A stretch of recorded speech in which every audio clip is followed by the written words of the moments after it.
Saudara pendengar yang dimuliakan Allah Subhanahu wa taala, pendengar setia Subuh Barokah dimanapun kita berada. Maka kesimpulannya adalah bahwa ketika kita memahami bahwa kesempurnaan iman seseorang itu ternyata berbanding lurus dengan akhlaknya, dan bagaimana untuk bisa berakhlak mulia seperti yang dicontohkan oleh Rasul dan para sahabat, kuncinya adalah berinteraksi dengan Al-Quran semaksimal mungkin. Dan ini maknanya tentu mendalami makna-makna, nilai-nilai yang dikandung oleh Al-Quran itu sendiri. Karena tidak mungkin orang bisa hanya sekedar membaca saja bisa memahami apa yang diinginkan oleh Allah lewat wahyunya. Dan kalau ini bisa kita lakukan, maka mudah-mudahan jawaban dari Ibunda Aisyah ketika ditanya oleh para sahabat bagaimana akhlak Rasul SAW, beliau mengatakan bahwa khuluquhul Quran, akhlaknya Rasul adalah Al-Quran, sedikit banyaknya secara bertahap. Itu pun juga nampak dalam kehidupan kita sehari-hari, bahwa standar kita untuk berakhlak yang mulia, standar kita untuk menghindari diri dari perbuatan-perbuatan yang tercela, dari akhlak-akhlak yang tidak disenangi oleh Allah dan Rasulnya, adalah Al-Quran ataupun hadis Rasul Sallallahu Alaihi Wasallam.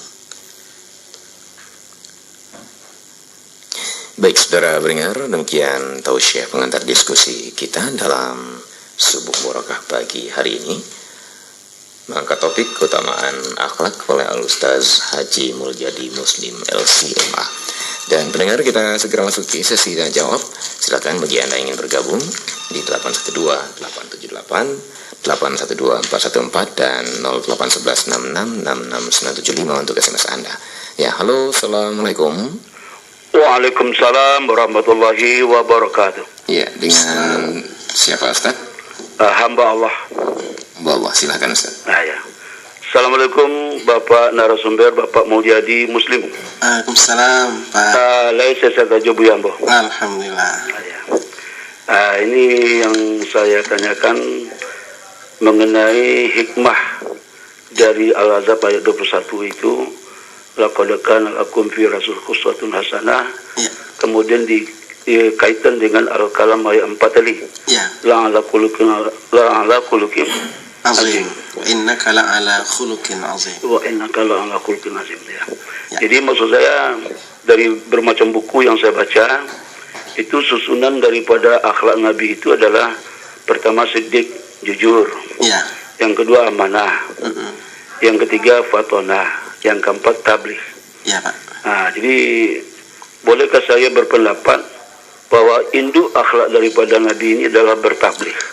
Sebab kalau sudah bertabligh, Ya. sudah yakin dengan agama Islam, disampaikan oleh orang lain, maka akhlak yang 1, 2, 3 itu ikut saja dia. Ya. Jadi itu pendapat saya Pak. Kenapa? Apa hikmahnya itu bahwa susunan daripada akhlak Nabi itu kenapa siddiq? Kenapa tabligh itu di belakang, di bawah sekali? Ya. Itu yang pertama. Yang kedua adalah mengenai adab bersani, syarat-syarat bersani kitab Allah tentang akhlak ini.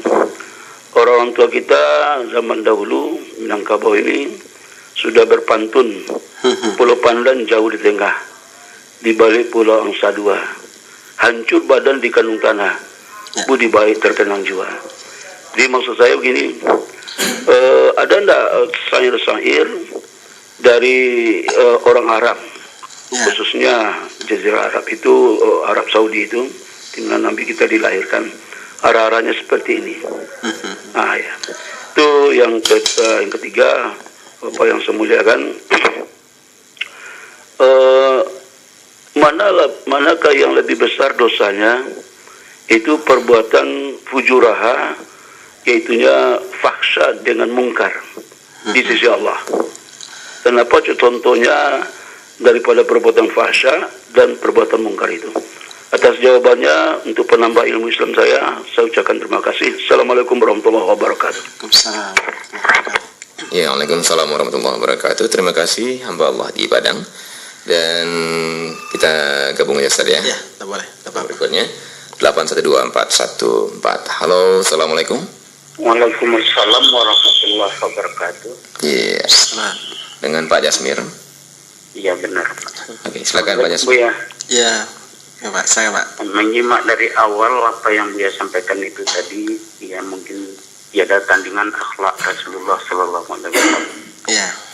Jadi untuk menyikapi semua ini, Buya, Ya Pak. di banyak tempat di daerah kita ini itu selalu dilaksanakan peringatan Maulid Nabi besar Muhammad Sallallahu Alaihi Wasallam.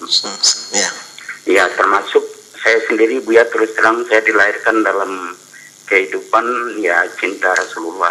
Yeah. Contoh, dari setiap kematian di kampung saya itu 3 hari mulai pertama berturut-turut itu membaca buku salawat. Berjanji ya. Ya, entah apa namanya nggak tahu lah saya itu di Kabupaten Agam, Bu ya. Ya. Nah, jadi ini saya tanya ke beberapa ustadz yang mungkin yang selevel dengan Buya, itu termasuk bid'ah. Apa benar itu, Buya? Terima kasih. Wassalamualaikum warahmatullahi wabarakatuh. Waalaikumsalam warahmatullahi wabarakatuh. Terima kasih Pak Jasmi Rais di Padang ya, di Pilano. Berjanji apakah itu bid'ah? Oke. Silakan Ustaz, 2 penanya dengan 4 pertanyaan ini. Silakan Ustaz. Ya, terima kasih Pak Adib. Ya. Pertama dari Pak hamba Allah ini ya, menjelaskan bahwa akhlak Rasul itu tergabung dalam 4 poin besar tentang jujur, amanah, fatonah, dan tabligh. Dan inilah sifat Rasulullah SAW yang perlu kita contoh dan teladani. Nah, pertanyaan beliau, kenapa tabligh ditaruh di akhir? Nah, wallahu alam ya, kalau kita menganalisa ditaruhnya tabligh pada sifat yang keempat, seolah-olah ingin mengatakan bahwa kejujuran, keamanahan, dan fatonah itu sebenarnya bukan milik satu orang, tetapi juga harus ditularkan, disosialisasikan kepada orang lain.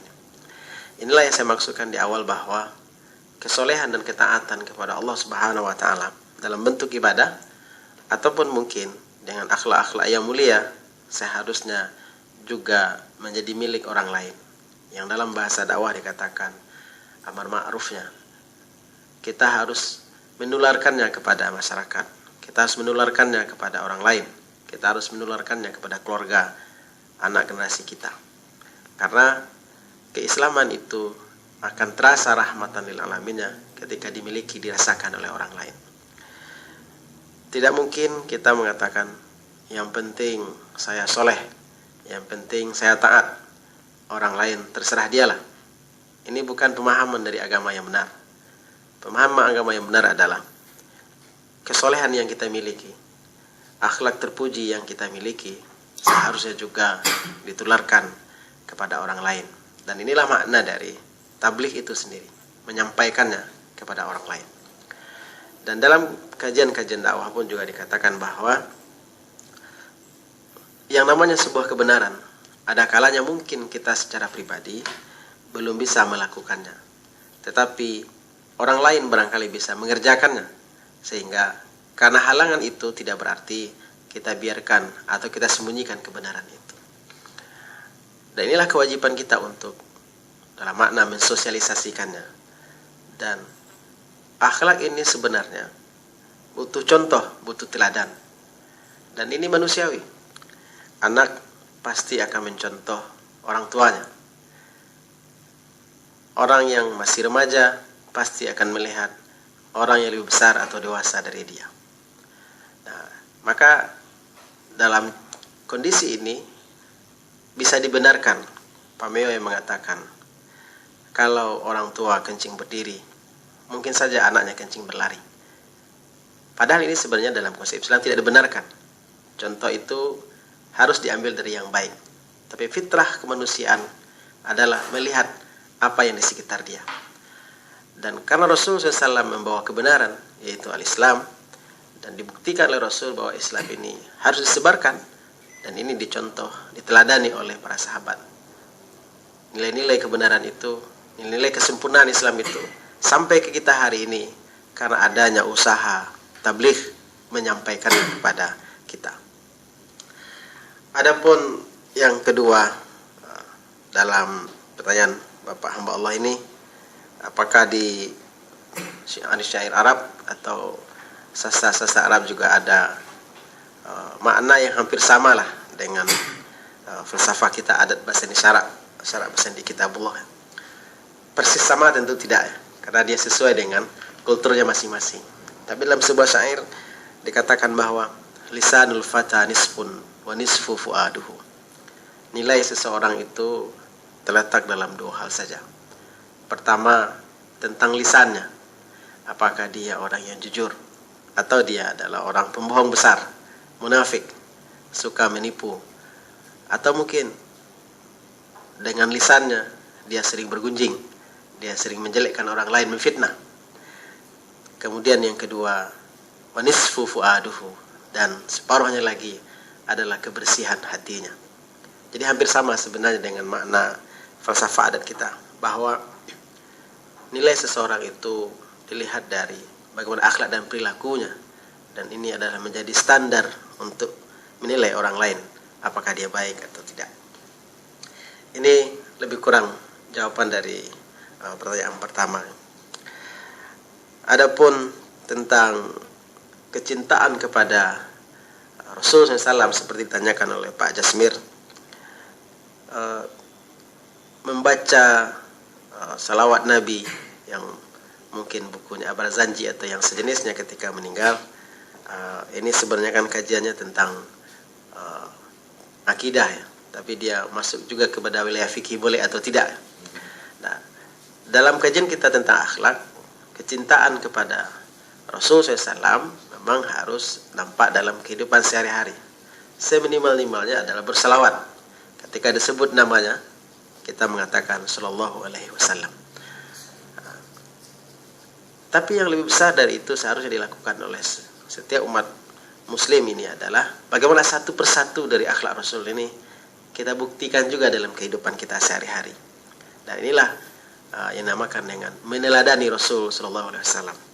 Nah, adapun misalnya membaca buku-buku tertentu dikhususkan pada hari-hari tertentu, tentu harus kita lihat apakah memang itu diajarkan oleh Rasul atau tidak.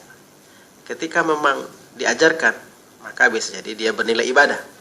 Tapi kalau seandainya tidak, tapi karena dikhususkan, tentu ini menjadi pertanyaan kita atas dasar apa. Kecuali hanya sekedar membaca-baca, tidak dikaitkan dengan momen-momen tertentu, ini mudah-mudahan tidak termasuk kategori dosa. Begitu Pak Adi. Baik.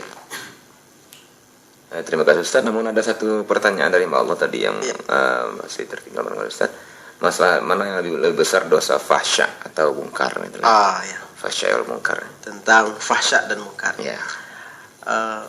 Besar atau kecilnya fahsya dan mungkar ini tentu harus kita lihat penjelasan dari para ulama, apa saja yang termasuk kategori fahsya, apa saja juga yang termasuk kategori mungkar. Sebagian ulama membedakan fahsya dan mungkar ini ketika melihatnya kepada efek dari perbuatan itu.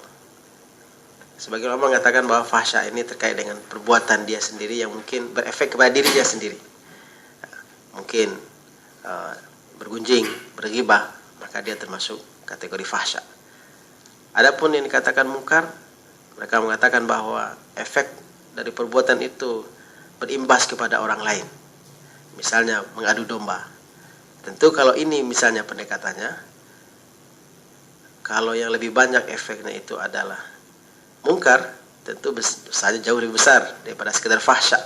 Fahsya mungkin hanya dirinya saja yang menanggung akibat dari perbuatan itu. Tapi kalau mungkar, mungkin 100 orang, mungkin ribuan orang yang menanggung akibat dari adu domba yang dilakukan. Jadi sangat tergantung kepada perbuatan-perbuatan yang dikategorikan fahsya dan mungkar itu. Namun yang namanya dosa harus tinggalkan Ustaz ya. Keduanya harus tinggalkan gitu ya. Kecil ataupun besar harus tinggalkan ya. Semaksimal mungkin harus kita tinggalkan. Oke, baik.